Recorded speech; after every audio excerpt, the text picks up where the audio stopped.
Assalamualaikum warahmatullahi wabarakatuh.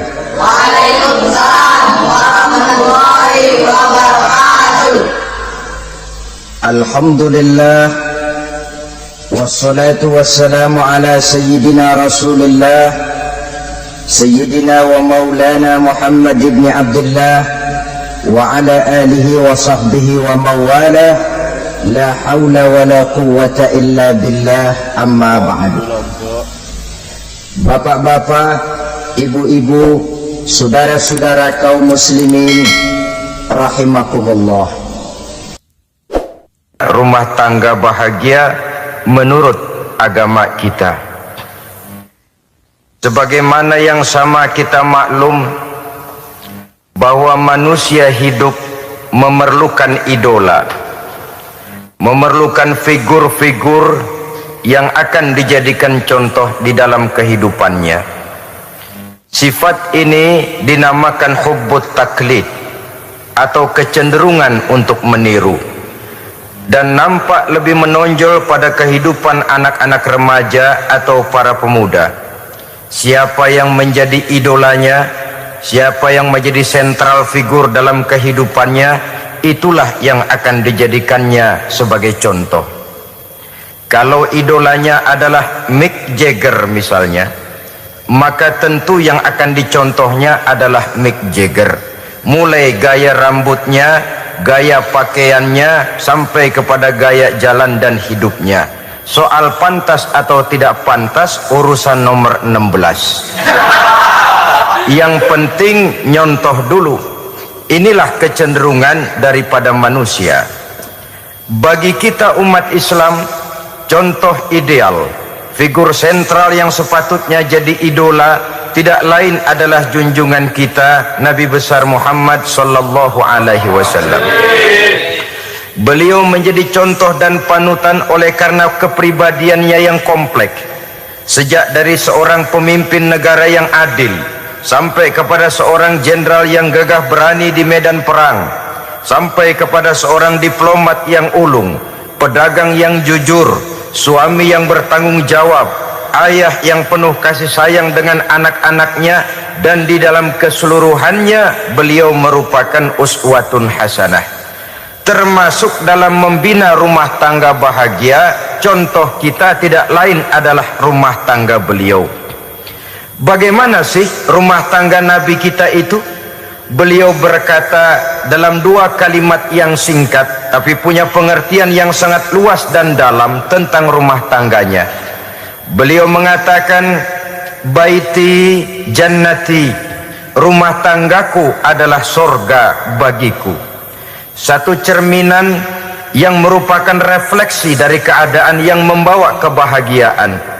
Padahal sepanjang sejarah yang kita baca, rumah beliau kecil saja. Sarapan pagi pun cuma seteguk air zam-zam, sepotong roti, kadang-kadang sebutir kurma. Tidurnya di atas kain kasar yang separuh jadi selimut, separuh jadi alas tidur. Tetapi di tengah kondisi yang semacam itu, beliau sanggup berkata, baiti jannati, rumah tanggaku adalah surga bagiku. Kenapa kita yang hidup di zaman sekarang, di mana fasilitas sesungguhnya serba lebih menunjang untuk berkata semacam itu, malah kita berkata sebaliknya, baiti nari, rumahku adalah laksana neraka bagiku.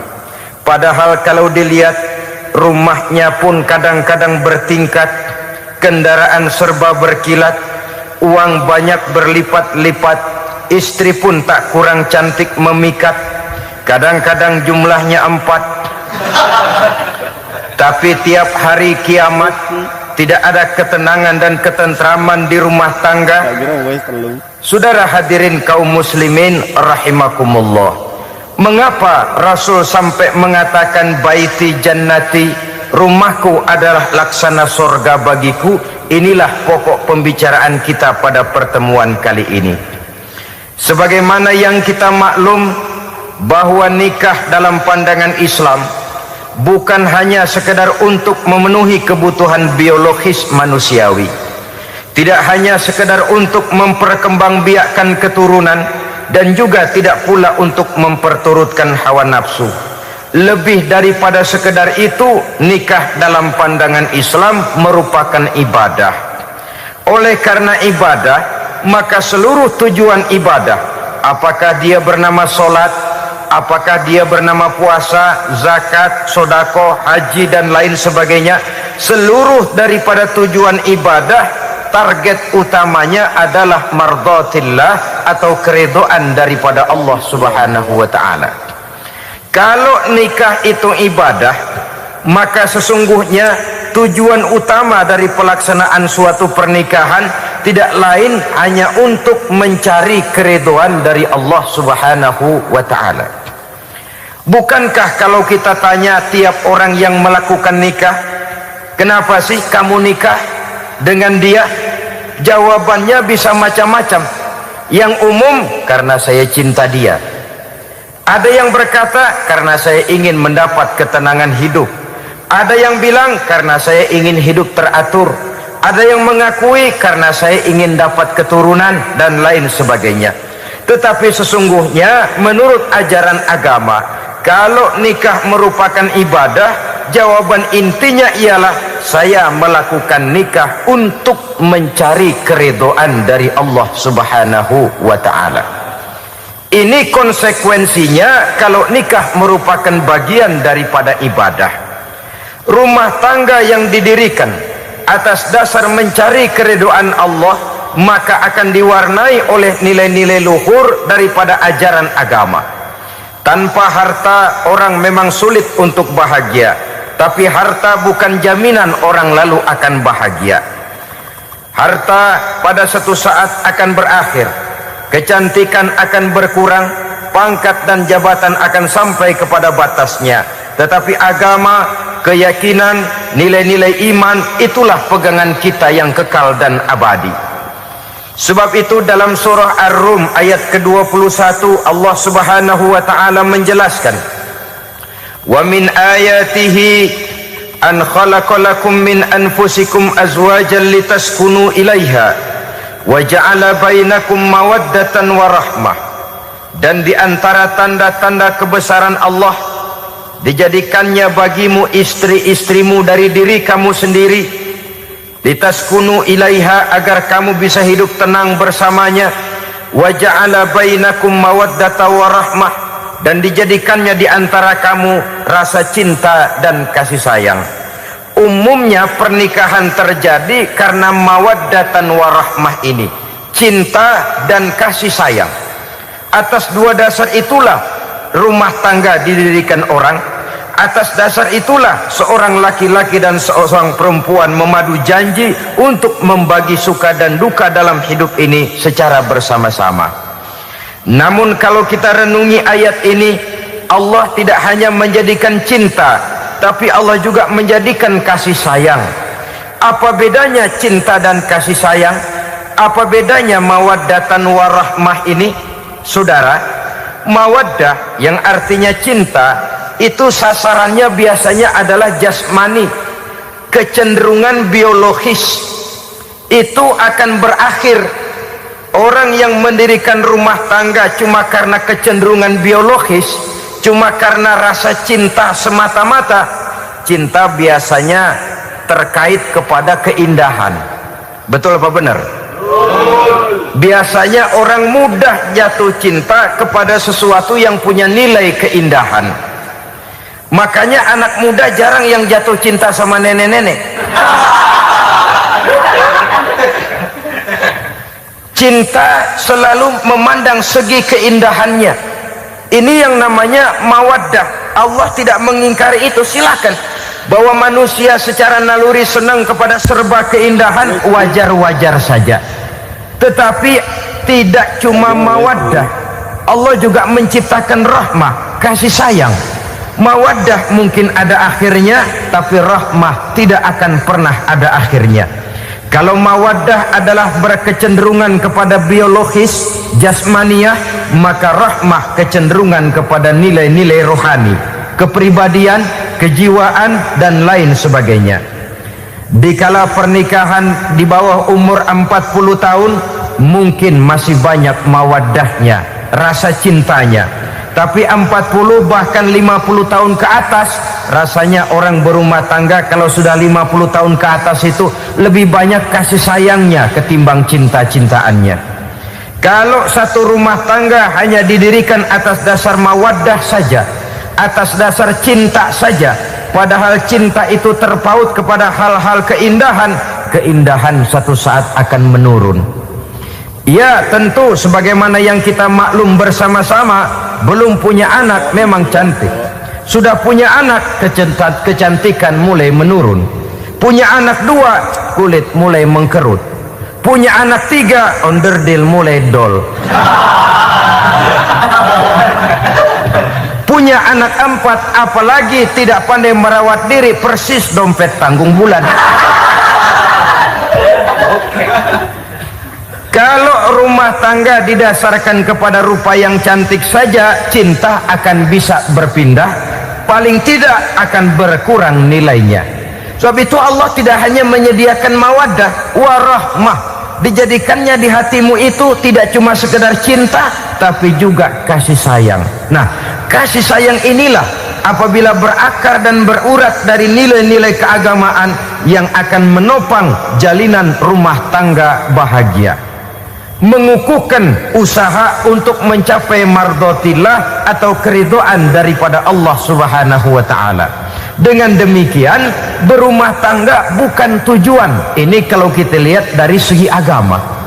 Berumah tangga cuma alat untuk mencapai mardhatillah, keridhaan daripada Allah. Seorang suami yang pergi pagi pulang sore peras keringat banting tulang mencari nafkah untuk menghidupi keluarganya, kalau niatnya untuk mardhatillah maka pergi usahanya adalah ibadah. Sementara si suami pergi berusaha, istri di rumah mendoakan suaminya, itu juga merupakan bagian daripada ibadah. Marilah kita biasakan membina satu rumah tangga untuk mencapai keridhaan daripada Allah Subhanahu wa taala. Ini motif dasarnya. Karena itu Rasul Anas bin Malik pernah bercerita, bertahun-tahun saya membantu di rumah tangga Rasul. Selama tahun-tahun yang panjang saya membantu di rumah tangga beliau itu, kata Anas bin Malik, belum pernah kok saya mendengar kata-kata kasar, keras, membentak-bentak. Belum pernah saya melihat ada piring terbang, sandal melayang, ada penggorengan nitir di atas. Belum pernah, padahal tahun-tahun yang panjang sudah saya lalui. Itu rumah tangga Rasul. Istrinya lebih dari 1 tapi tenang, ayem, adem. Walaupun gosip selalu ada. Ini loh ya, namanya hidup berumah tangga. Jangankan rumah tangga kita manusia biasa, rumah tangga Rasul pun tidak luput dari gosip yang kita kenal dengan hadisul ifki itu. Itu sampai tercatat dalam sejarah. Tetapi yang jelas dengan istri yang lebih dari 1, rumah tangganya tenang, tentram, adem. Kita di rumah tangga istri 1, seminggu 7 hari, berantemnya 6 hari. Cuma 1 hari gencatan senjata. Saudara hadirin yang saya muliakan, kalau tujuan rumah tangga adalah mardhatillah, apa ciri dari suami istri yang menegakkan rumah tangga untuk mencapai ridho Allah itu? Pertama, sepasang suami istri yang membina rumah tangga semata-mata untuk mencapai keridhaan Allah, cirinya yang pertama, bersyukur apabila beroleh nikmat. Ini ciri yang pertama. Bersyukur kepada Allah, kepada sesama berterima kasih. Suami berterima kasih kepada istri, bertahun-tahun didampingi hidupnya, dicucinya pakaiannya, dimasaknya makanannya, tidak istri mengeluh walau hidup lebih banyak kurangnya daripada cukupnya. Suami pandai berterima kasih kepada istrinya, sementara istri pun bisa berterima kasih kepada suaminya. Bertahun-tahun suami peras keringat banting tulang mencari nafkah, menjadi palang dada terdepan apabila ada masalah-masalah yang besar. Kedua-duanya lalu punya timbangan. Nah inilah ya, saya pesan kepada suami, kepada para suami, kepada para istri, supaya di rumah ada timbangan. Perlunya apa? Kalau pada satu saat istri kita salah, suami cepat-cepat ambil timbangan, lalu ditimbang mana yang lebih berat, salahnya atau dosanya, benarnya atau kesalahannya. Ini istri saya jasanya begini, lalu jasanya begini, salahnya ini, mana yang lebih besar, jasanya atau salahnya? Dengan adanya timbangan, maka keputusan akan objektif. Tapi kalau timbangannya emosi, salah sedikit saja sudah main bentak, main usir, akhirnya keputusan akan mendatangkan kerugian. Sebaliknya, kalau suami yang salah, istri ambil timbangan, ditimbang mana lebih besar, jasanya atau salahnya. Jangan sampai nanti terjadi pepatah, panas setahun habis dihapus oleh hujan satu hari. Jasa istri yang puluhan tahun hapus oleh kesalahannya yang sedikit, atau jasa suami yang bertahun-tahun hapus oleh kesalahannya yang sebenarnya tidak seberapa. Akibat apa itu terjadi? Karena tidak adanya timbangan. Dari rasa bersyukur dan dari rasa berterima kasih ini, saudara-saudara, akan timbullah sifat saling menghargai. Suami menghargai istri, istri pun menghargai suami. Istiqomah, dikasih uang 5.000 senyum, dikasih uang 500 senyum. Itu namanya istri yang pandai bersyukur. Kalau tidak, 5.000 nyengir, 500 manyun. Tahu manyun? Kayak bemok nyari setoran, monyong saja. Ada sikap istiqomah di dalam membina kehidupan berumah tangga ini. Lalu mengerti posisi suami, ini termasuk tanda berterima kasih. Suami saya itu kerjanya apa, golongannya apa, gajinya sebulan berapa. Atas dasar itu, lalu istri menjadi istri yang tahu diri. Walaupun suami harus menyenangkan istri, istri pun hendaknya nimbang, tahu batas kemampuan suami. Kemauan mungkin tidak terbatas, tapi kemampuan sangat terbatas. Kalau suami pegawai kecil, ya mintalah yang kecil-kecil. Kalau suami pegawai rendah, mintalah yang sesuai dengan kemampuannya. Jangan suami gajinya cuma 50.000 sebulan, istri menuntut minta dibeliin gelang yang kayak pelek becak. Tentu sudah overacting namanya. Saudara hadirin yang saya muliakan, kunci awalnya bersyukur kepada Allah. Kalau sudah bisa berterima kasih kepada manusia, hati ini akan mudah bersyukur kepada Allah. Rumah tangga yang pandai bersyukur, berapapun kecilnya nikmat, bukan kecilnya yang dia lihat, tapi karunia Allah yang dinilai. Sehingga dari rasa berterima kasih kepada manusia akan timbullah rasa syukur kehadirat Allah Subhanahu wa ta'ala. Itu yang sering diistilahkan orang, kalau dia punya mobil, dia berkata alhamdulillah kita punya mobil, tetangga kita cuman punya motor. Kalau dia punya motor, syukur kita punya motor, tetangga kita cuman punya sepeda, kemana-mana kekejek melulu. Kalau dia punya sepeda, alhamdulillah punya sepeda, tetangga kita sebelah nggak punya apa-apa, kemana jalan kaki saja. Kalau dia jalan kaki, alhamdulillah kita masih bisa jalan. Tetangga kita sebelah lumpuh bertahun-tahun nggak kemana-mana. Kalau dia lumpuh, alhamdulillah kita masih hidup. Tetangga kita kemarin mati nggak balik lagi.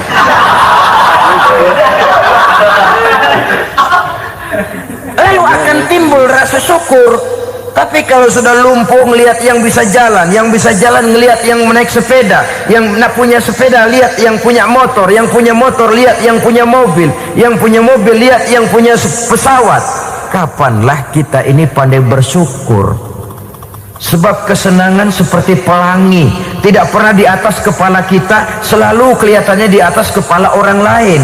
Sehingga kalau ngobrol orang sering bilang, lu sih enak lo gue lihat, gue keblangsak amat nih ya.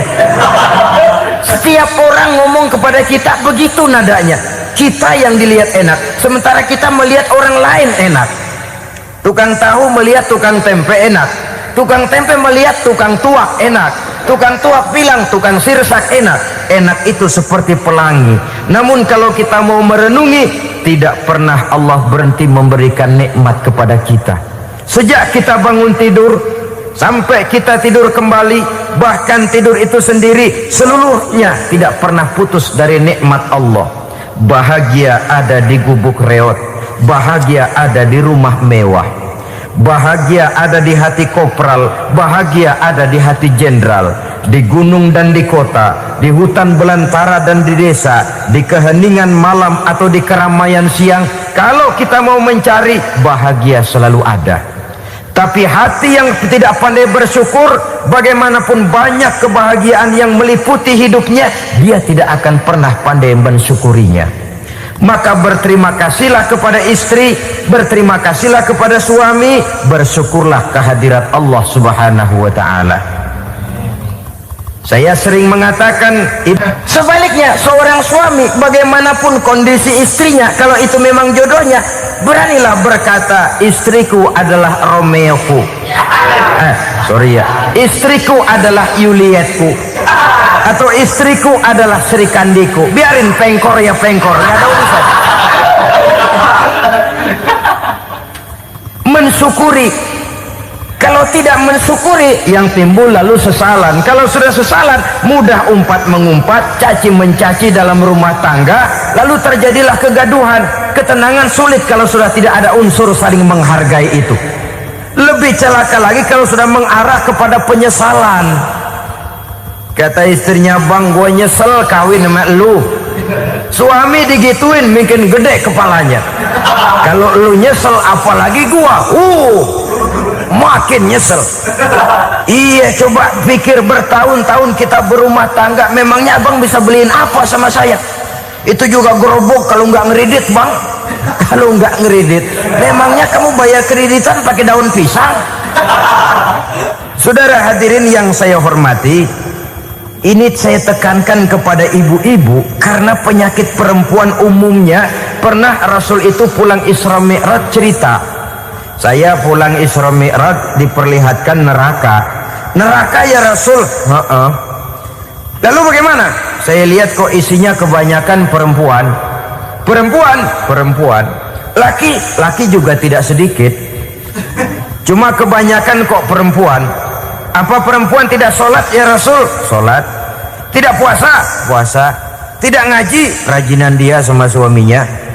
Tapi kenapa lebih banyak di sana? Rasul berkata, hunna yakfurnal asir.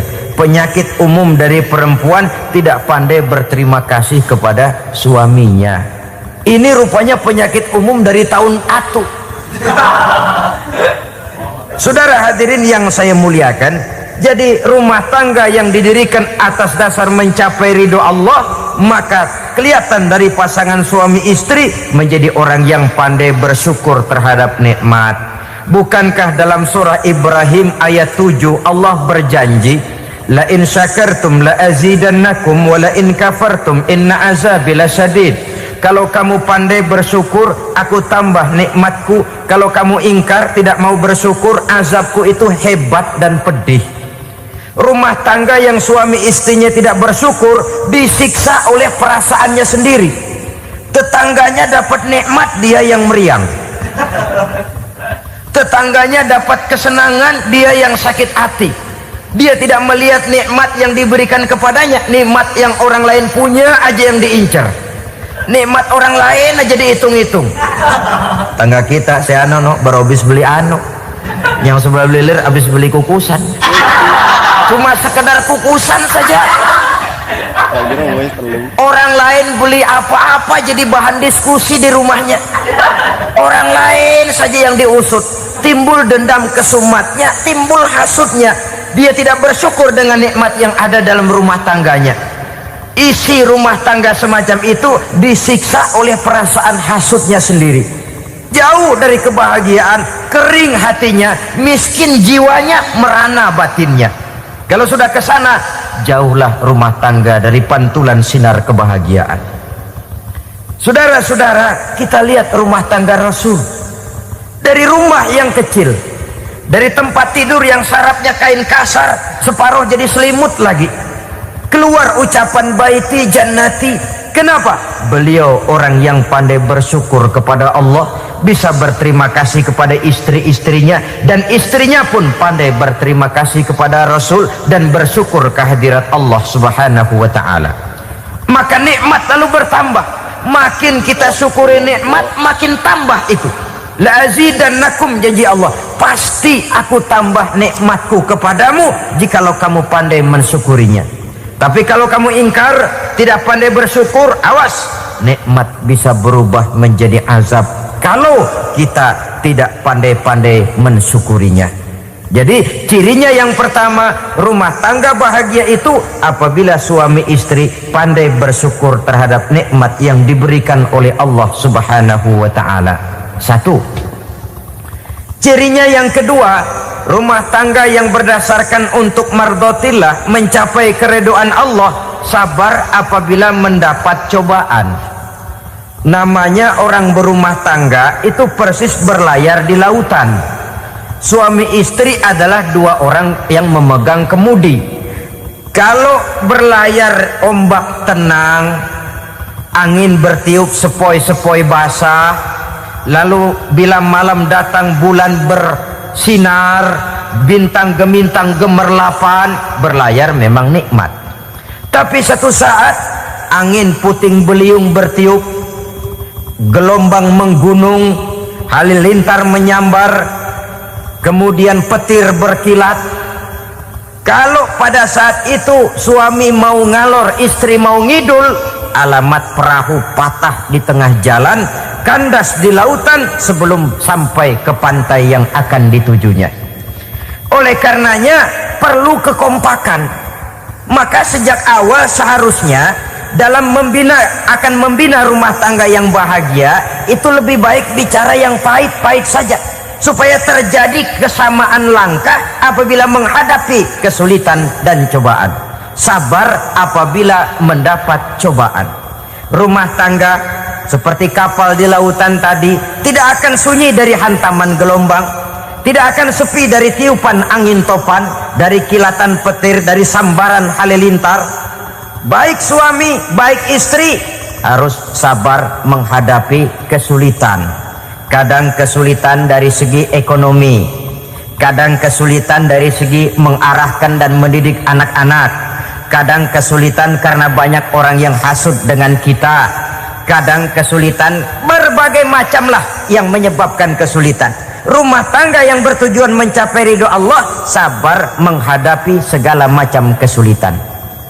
Saudara-saudara kaum muslimin rahimakumullah, kesulitan adalah bagian daripada perjalanan hidup.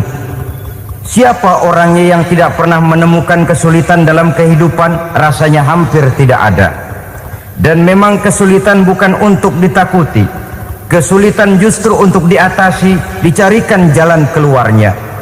Begitulah suami istri yang bertujuan mencari ridho Allah. Manakala suami berada dalam kesulitan, istri mencarikan jalan keluar atau berusaha memberikan jalan keluar. Sebaliknya, manakala istri dalam kesulitan, suami bisa mencarikan jalan keluarnya. Sabar dalam menghadapi segala macam kesulitan. Dalam surah Luqman ayat 17, Allah Subhanahu wa ta'ala berfirman, "Wasbir ala ma asabak, inna dzalika min azmil umur." Dan bersabarlah terhadap apapun yang menimpa kamu. Bersabarlah terhadap segala kesulitan yang kamu hadapi, karena sesungguhnya yang demikian itu merupakan sebagian dari perkara-perkara yang telah ditetapkan oleh Allah Subhanahu wa ta'ala. Saudara-saudara kaum muslimin yang berbahagia, kunci sabar sesungguhnya terletak pada keyakinan bahwa segala sesuatu berasal dari Allah dan segalanya akan kembali kepada Allah Subhanahu wa ta'ala. Rumah tangga yang sabar di dalam menghadapi kesulitan-kesulitan biasanya akan lebih mudah mencari jalan keluar. Tapi kalau sedikit kesulitan datang, kita tertimpa oleh kepanikan, oleh kegelisahan, dan oleh ketakutan yang tidak beralasan, maka kesulitan itu bukan saja tidak dapat diatasi, malah rasanya akan menjadi semakin besar di dalam kehidupan kita. Tidak ada rumah tangga yang tidak pernah berhadapan dengan kesulitan, bagaimanapun besarnya rumah tangga itu. Itulah sebabnya kita memerlukan orang lain. Hidup berumah tangga itu seperti orang punya mata. Kalau mata kita kelilipan, kalau mata orang lain kelilipan, gampang kita tiup. Tapi kalau mata kita sendiri yang kena kelilipan, tentu kita memerlukan orang lain untuk meniupnya. Oleh karenanya, suami istri harus saling mencarikan jalan keluarnya. Walaupun kerjanya berbeda, suaminya pergi mencari nafkah, istrinya berdoa di rumah. Kalau perlu melakukan sholat duha, mendoakan agar usaha suaminya dimudahkan, dan begitu selanjutnya. Sehingga dengan adanya kebersamaan, walaupun tidak selalu bersama-sama, maka masing-masing melaksanakan tugas dengan tenang dan merasa yang satu berbuat untuk kepentingan yang lain. Inilah cirinya yang kedua, sabar bila mendapat dan berhadapan dengan segala macam kesulitan. Kadang orang mendapat kesulitan itu berkeluh kesah. Bukan berkeluh kesah, tapi mencari jalan keluar dan mengambil hikmah yang ada di dalamnya apa. Karena bukan kemudahan, kesulitan yang membuat orang dewasa. Bukan kemudahan, tapi kesulitan yang membuat orang berpikir dinamis, kreatif. Kalau seluruh jalan yang kita tempuh mudah saja, gampang saja, rasanya monoton kita ini. Kehilangan dinamika dalam perjuangan. Kesulitan yang membuat orang matang, kesulitan yang menempa kepribadian untuk lebih dewasa menghadapi bahtera kehidupan, membuat pandangan makin arif, wawasan makin luas, dan analisa semakin tajam. Sama saja dalam hidup. Sesungguhnya pujian sering menjadi racun, dan caci maki kalau kita tanggapi secara positif sering membuat kita makin dewasa. Jarang orang berpikir kalau dipuji, tapi baru dia merenung dan mencari diri setelah dicaci maki dan dikritik habis-habisan. Walaupun watak umum manusia senang dipuji, marah kalau dicaci maki. Biasanya kalau ketemu cewek cakep, kita bilang, kamu cakep deh. Dia paling bilang, ah abang bisa aja. Walaupun dia bilang, ah abang bisa aja, hidungnya mah tetap mekar. Senang kalau dipuji, itu kecenderungan manusia. Marah kalau dicaci maki, marah kalau dikritik. Tapi sesungguhnya pujian sering jadi racun, caci maki sering jadi obat. Orang takut minum obat karena pahitnya, padahal efeknya itu akan lebih memberikan kesehatan kepadanya. Orang takut menghadapi kritik, orang takut dan tidak ingin dicaci maki, padahal itulah yang sesungguhnya menjadi cambuk kalau tidak dia salah tanggap, menjadi sugesti yang mendorong dia lebih maju lagi. Karena memang bukan pujian, tapi caci maki dan kritik yang membuat kita makin berpikir tajam. Jadi rumah tangga yang berhadapan dengan kesulitan demi kesulitan, biasanya kalau ditanggapi dengan sabar akan makin mengokohkan fondasi rumah tangga itu sendiri. Tapi kalau kesulitan dihadapi dengan tidak sabar, lalu mencari jalan pintas, kesulitan ekonomi, kebetulan istrinya cakep, istrinya disuruh ngojek. Dah lu ngojek aja deh, gua nungguin setoran dah. Suami tapak di rumah. Saudara hadirin yang saya muliakan, buat sepintas memang mendatangkan materi itu, mengatasi kesulitan ekonomi, tapi apakah bahagia? Walaupun rumah bisa jadi besar, perabotan bisa serba lebih lengkap dan ada, tapi apakah semuanya mendatangkan bahagia? Sementara suami kehilangan rasa cemburunya, dan dalam agama itu disebut dayus. Dayus, suami yang tidak punya rasa cemburu kepada istrinya. Dan orang dayus kayak begitu haram mendapat bau sorga. Bau sorga saja tidak dapat, apalagi masuk ke dalamnya. Ya tapi juga jangan lantas mentang-mentang harus cemburu sama istri, overacting. Suaminya nawar sayuran, laki pulang ngomel, lu pacaran ya sama tukang sayur. Itu juga over, saudara-saudara. Kesulitan ekonomi diatasi dengan sabar. Sabar dalam arti berusaha dengan tidak mengambil jalan pintas, berusaha tetap berada di jalan yang diridhoi oleh Allah. Ini yang jadi problema ini rumah tangga sekarang ini, kesulitan ekonomi, di mana lapangan kerja sulit, di mana persaingan hidup tajam, sedangkan kita hidup ingin seperti orang lain. Kita mudah gelap mata, mudah picik pandangan, mudah sulit pertimbangan, lalu mengambil jalan pintas. Kadang menjual akidah, menjual keimanan. Kebetulan penderingan kering, ada yang nawarin beras 3 liter sama supermi 2 bungkus. Hari Minggu diajak ke gereja mau. Itu iman kena beras 3 liter telap. Kesulitan ekonomi, saudara-saudara, sehingga Imam Ali pernah berkata, kadal fakru ayyakuna kufron. Kemiskinan memang mudah membawa orang kepada kekafiran, kepada perbuatan-perbuatan yang bisa mengundang kekafiran. Oleh karena itu dalam tamsil lain beliau berkata, kalau ada ular dan ada kemiskinan, kemiskinan yang saya getok lebih dulu, kemiskinan yang saya bunuh lebih dahulu. Karena kemiskinan mudah membawa orang kepada kekufuran. Bagaimanapun sulitnya ekonomi yang dihadapi dalam rumah tangga, percayalah satu saat jalan keluarnya mesti ada. Mesti ada. Jangan sampai mengambil jalan pintas yang membuat kita keluar dari jalan yang ditinjau dari segi kemasyarakatan pun mendatangkan aib, ditinjau dari kehormatan berkeluarga pun mendatangkan nista, ditinjau dari segi ekonomi pun barangkali tidak akan mendatangkan kelimpahan materi. Jalan pintas pada umumnya, saudara-saudara, hanya memberikan kenikmatan yang sekejap. Dan apalah itu artinya kalau harus mengorbankan kesenangan yang abadi dan kekal.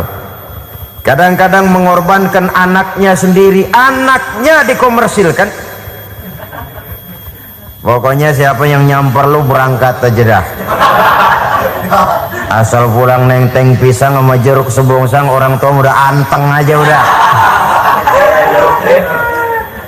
Saudara hadirin yang saya muliakan, setiap kita selalu berhadapan dengan kesulitan. Karena itu rumah tangga yang bertujuan mencapai mardhatillah, mereka sabar dalam menghadapi kesulitan. Tidak ada beras, puasa saja, puasa sunnah, puasa sunnah. Lapar tapi ada pahalanya, daripada tidak puasa lalu ngegerundel. Brengsek Tuhan, gue sembahyang melulu lapar juga. Sudah lapar tidak berpahala. Bukankah Rasulullah sendiri kalau pulang ke rumah Aisyah lalu berkata, ya Humairah, ada makanan hari ini? Ada makanan yang enggak ada bang. Alhamdulillah, kalau begitu saya puasa. Pulang dari mana-mana perut lapar, mau makan tidak ada makanan, bukan marah, bukan ngamuk, puasa. Maka boleh puasa sunnah, niatnya udah siang, jam 10, jam 11, asal dari pagi belum makan apa-apa. Niatnya jam 10, sah, dengan catatan dari pagi belum makan apa-apa. Jangan sudah sepiring setengah baru niat, itu lain. Itu ngojek namanya itu. Pengertian dalam kesulitan. Satu malam beliau pulang dari masjid agak larut, habis ngajar banyak yang bertanya, ketuk pintu, assalamualaikum, Assalamualaikum. 3 kali beliau memberi salam, tidak ada jawaban, tidak dibukakan pintu. Rupanya istri beliau lelah bekerja di waktu siang, tidurnya pules benar. Marahkah Rasul? Tidak. Beliau gelar sorban, tidur di depan pintu. Asraful anbiya wal mursalin ini, Rasul termulia ini, karena menghargai istrinya, tidur di depan pintu. Sampai Aisyah bangun sepertiga malam, terkejut buka pintu, suaminya ada di depan pintu. Beliau bangunkan. Ketika dibangunkan, Rasul lebih dulu berkata, maaf sayang, saya pulang terlambat. Sudah nggak dibukain pintu, tidur di depan, dibangunin, beliau duluan yang minta maaf. Pengertian. Kalau emosi, memang nggak dibukain pintu, tidur di depan. Begitu dibukain, yang enak kita tunjuk jidatnya.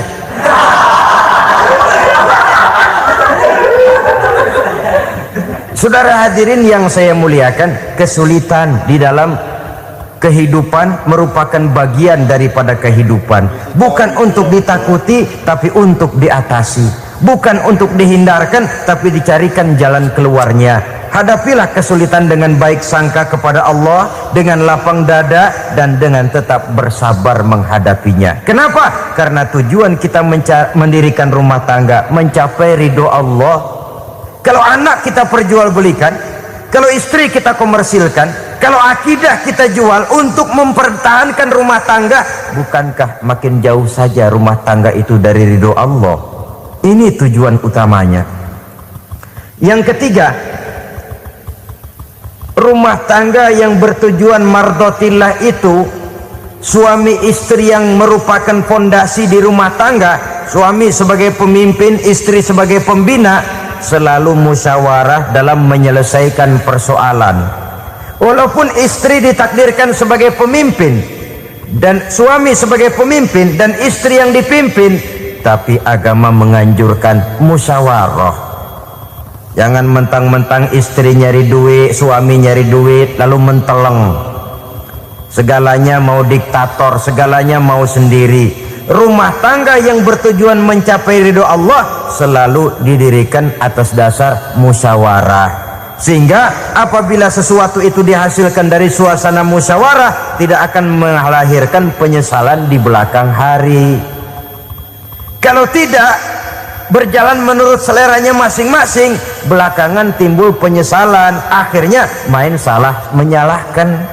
Kalau sudah saling salah menyalahkan, itu artinya sudah saling mengungkit kekurangan masing-masing. Akibatnya tidak ada lagi saling menghargai. Jadi dengan demikian musyawarah di dalam menyelesaikan persoalan, menghadapi kesulitan ekonomi, musyawarah, menghadapi kenakalan anak, musyawarah, akan membeli ini dan itu sebaiknya juga musyawarah.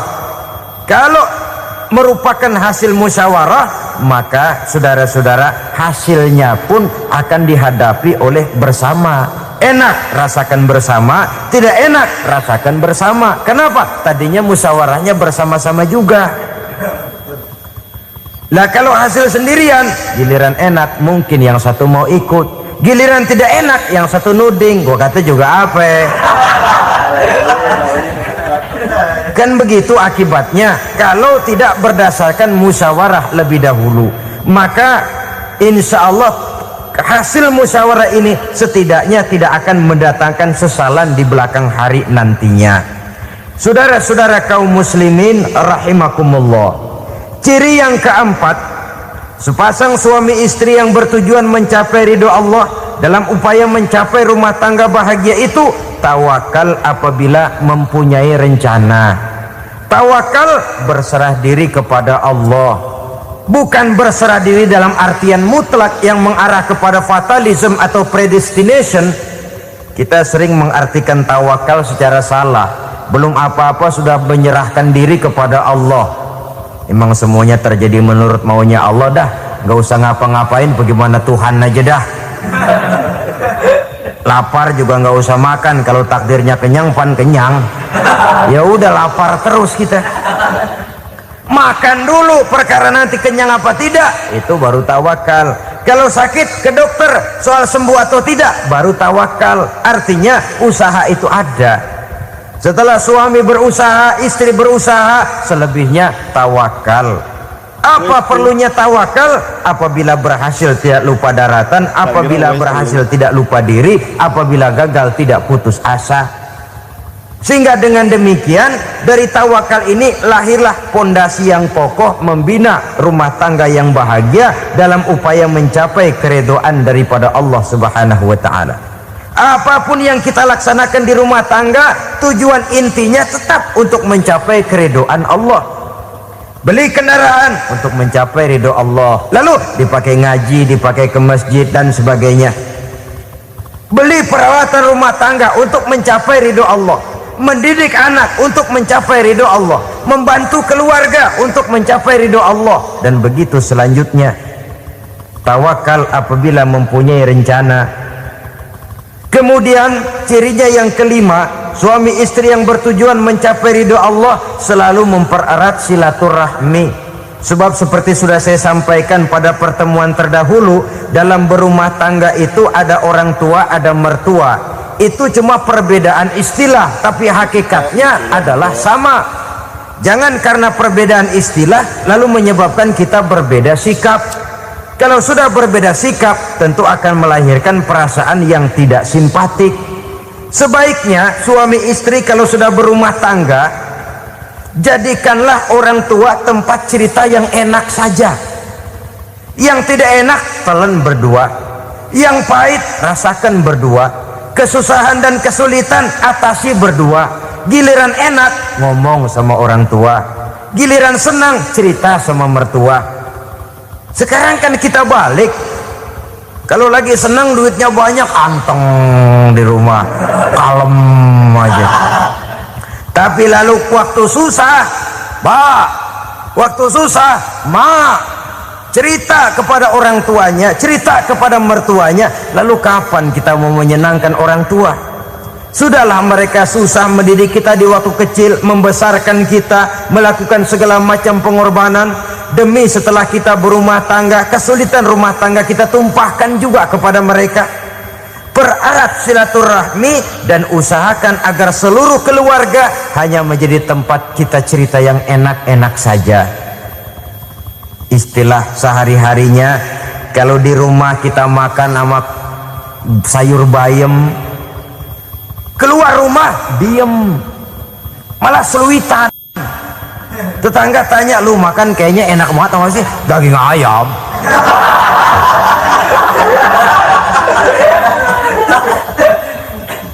Lalu tetangga kan akan berbisik, itu makannya tuh orang enak bener ya, rumah tangganya tiap hari makan sama daging ayam. Biarlah paling kurang itu jadi doa, daripada kita makan sama kangkung lalu ribut ngomel di mana-mana.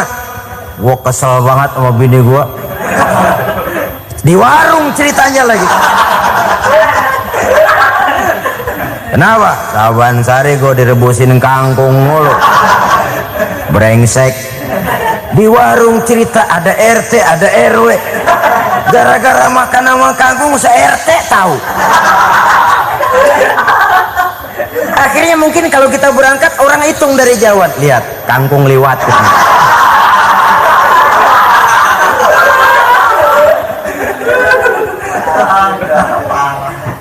Bisa menjaga yang disebut security informasi, rahasia rumah tangga. Bahkan pernah saya berikan contoh karena ingin menghargai. Suami beliin kain batik buat istrinya, istri tahu begitu sepintas nih kain jelek nih, tapi karena mau menyenangkan suaminya dia bohong. Bagaimana bu kain yang bapak beliin? Aduh bagus bener pak, bagus sekali itu kain. Warnanya pak emang yang model begitu tuh. Tetangga kita mana ada yang pakai kain begitu pak? Ya emang nggak ada, jelek. Menghargai. Soal kalau waktu itu si istri jujur, yang timbul sakit hati suami. Bagaimana bu kain yang saya beliin? Goblok lo. Kain begitu dibeliin di pasar juga banyak 1.400, campur odol lagi. Sudahlah suami punya niat baik, sampai rumah digoblok-goblokin, tidak ada lagi rasa saling menghargainya. Begitu pentingnya mempererat silaturahmi ini, sampai Nabi berpesan, isnani la yanzurullahu ilaihima yaumal qiyamah qati'ur rahim wa jarus su'. Ada dua golongan manusia yang di akhirat nanti tidak akan dilihat oleh Allah, tidak akan diopeni oleh Allah, didiemin aja. Siapa mereka? Pertama, orang yang suka memutuskan silaturahmi. Yang kedua, tetangga yang jahat dengan tetangganya. Dua golongan manusia ini, pemutus silaturahmi, kemudian juga tetangga yang jahat dengan tetangganya, ini tidak akan dipandang oleh Allah di hari akhirat nanti. Jadi pererat silaturahmi, sebab kita ini zon politikan, makhluk yang bermasyarakat, yang tidak bisa hidup sendirian. Setiap kita memerlukan orang lain. Kita disebut kaya karena ada yang miskin, kita disebut alim karena ada yang awam, kita disebut berkuasa karena ada rakyat jelata. Tanpa rakyat tidak ada penguasa, tanpa yang miskin tidak ada orang kaya. Kalau tidak ada yang jelek, siapa yang bilang cakep? Karena ngimbangi. Saudara hadirin, atas dasar ini mestinya kita selalu bersyukur dalam segala posisi, tidak lalu salah terima kepada karunia yang diberikan Allah kepada kita. Saudara hadirin yang saya hormati, pererat silaturahmi, jadikan orang-orang tua kita tempat kita cerita yang enak-enak saja. Yang tidak enak, telan sendiri, usahakan sendiri, carikan jalan keluarnya sendiri. Setidaknya ya diam sajalah. Kalau belum bisa membalas budi baik orang tua, setidaknya jangan menyakiti hati orang tua kita. Sudah lelah dan payah dia mengasuh kita, membesarkan kita, merawat kita, demi setelah kita berumah tangga, seluruh kesulitan kita bawa lagi kepadanya. Karena itu buat para istri juga ini perhatian, kalau dimarahi suami jangan cepat-cepat pulang ke rumah orang tuanya.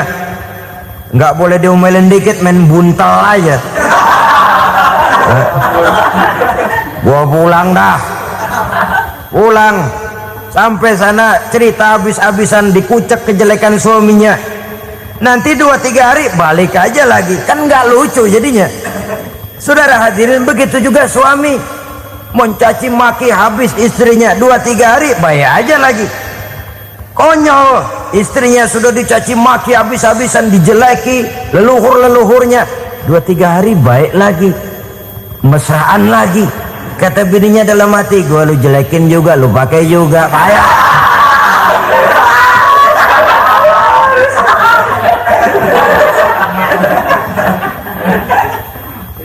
Saudara hadirin yang saya muliakan, itulah sebabnya pada awal tadi saya katakan perlunya kita mempunyai timbangan baik sebagai suami maupun sebagai istri. Nah, dari mempererat silaturahmi ini akan terjalin rasa kekeluargaan. Maka tradisi arisan keluarga itu bagus sesungguhnya untuk mempererat silaturahmi. Cuma celakanya bukan silaturahmi yang jadi tujuan, arisannya itu yang jadi tujuan. Akibatnya apa? Kalau belum narik mah semangat banget datang dah. Begitu udah narik aja udahan. Itu celakanya. Akhirnya silaturahmi jadi nomor 2, arisan semata-mata yang menjadi tujuan. Sesungguhnya itu bagus untuk mempererat silaturahmi. Karena kalau kita dengan kita sesama saudara sudah tidak saling mau mengenal, bagaimana dengan anak-anak kita? Bagaimana dengan cucu-cucu kita? 2-3 generasi yang akan datang tentu akan lebih saling tidak mengenal lagi. Baiklah ya, yang keenam, suami istri yang bertujuan untuk mencapai keridhaan Allah itu selalu berusaha tolong menolong di dalam kebajikan. Sebab Allah pesankan itu di dalam Al-Maidah ayat 6, wa ta'awanu 'alal birri wat taqwa wa la ta'awanu 'alal itsmi wal 'udwan. Bertolong-tolonganlah kamu di dalam kebaikan, di dalam bertakwa kepada Allah. Jangan bertolong-tolongan di dalam maksiat, di dalam dosa, dan di dalam usaha yang menimbulkan permusuhan. Kalau suami marah kepada seseorang, istri jangan ngipasin. Oh bang, yang begitu mah dibayain tuman. Bu, udah habisin aja dah. anak-anaknya marahin sekalian. Ngipasin. Istri kesel sama tetangganya, suami ngipasin. Emang tuh tetangga kita, hahu. Habis orang dikipasin. Ta'awanu 'alal birri wat taqwa, bertolong-tolonganlah di dalam kebaikan. Istri malas ngaji, suami mendorong, memberikan sugesti. Suami malas berusaha, istri memberikan sugesti. Saling tolong menolong di dalam kebaikan dan takwa, dan jangan tolong menolong dalam dosa dan permusuhan. Kata suami, Bu, daripada kita melarat terus hidup, kita piara tuyul yuk. Kata istrinya, nah ini sudah menyimpang bang, bersabarlah, bagaimanapun insya Allah kita tidak akan mati kelaparan. Piara tuyul itu nanti jadi pindah akidah, merusak iman, berteman dengan setan. Apalah artinya kekayaan dan kesenangan sebentar kalau harus mengorbankan kekayaan dan kesenangan yang abadi. Ini sudah alal ismi wal udwan, sesuatu yang mengandung dosa. Saudara hadirin yang saya hormati, kemudian yang keenam, berbaik sangka. Baik suami maupun istri sama-sama saling berbaik sangka. Suami melepas istri, istri melepas suami dengan hati yang ikhlas.